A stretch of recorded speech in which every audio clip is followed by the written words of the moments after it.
வணக்கம் உள்ளாலா நேர்களே, இன்றைக்கி நம்ம பார்க்க போகிறது போகி ஸ்பெஷல் சக்கரவள்ளி கிழங்கு போலி.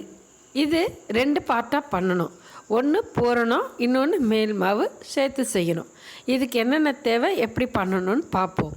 இப்போ பூரணம் செய்யறதுக்கு சக்கரவள்ளி கிழங்கு வேக வச்சு தோல் உரித்து மசிச்சது 1 கப், வெல்லம் 2 கப், தேங்காய் திருவல் 1 கப், ஏலக்காய் 1 டீஸ்பூன், நெய் 2 டேபிள் ஸ்பூன்.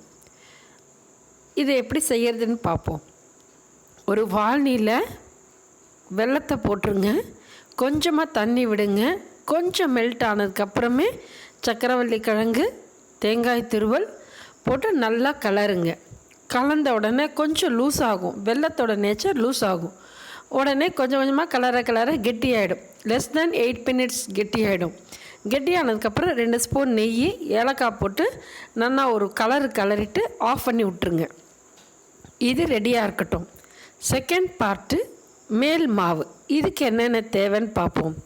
மைதா 2 கப்பு, உப்பு 1 சிட்டிகை, மஞ்சள் 1 டீஸ்பூன், தண்ணி தேவையான அளவு.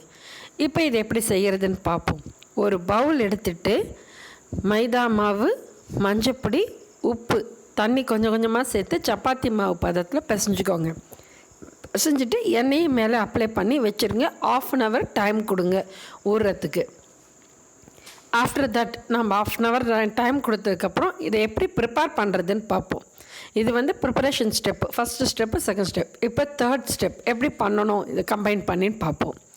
இப்போ நம்ம ஒரு வாழை எடுத்துகிட்டு எண்ணெய் லைட்டாக தடவிட்டு மைதா எடுத்து வச்சோம்ல, அது ஒரு சின்ன பால் மாதிரி எடுத்துகிட்டு சப்பாத்தி மாதிரி தட்டிட்டு அதுக்குள்ளே ஒரு பூர்ணம் அதை ரெடி பண்ணிடணும். இந்த பூர்ணத்தை எடுத்து ஒரு பால் மாதிரி பண்ணி அதுக்குள்ளே வச்சு கம்ப்ளீட்டாக க்ளோஸ் பண்ணிவிட்டு அப்புறம் கையாலேயே தட்டினீங்கன்னா நமக்கு போலி ரெடி ஆகிடும். அதை ஒரு தோசைக்கல்லில் போட்டு சுட்டு எடுத்தோன்னா ரொம்ப டேஸ்டியான சக்கரவள்ளி கிழங்கு போலி ரெடி ஆகிடும். இந்த வீடியோ உங்களுக்கு பிடிச்சிருக்குன்னு நினைக்கிறேன். பிடிச்சிருந்தால் லைக் பண்ணுங்கள், கமெண்ட் பண்ணுங்கள், ஷேர் பண்ணுங்கள், மறக்காமல் சப்ஸ்கிரைப் பண்ணுங்கள். தேங்க்யூ.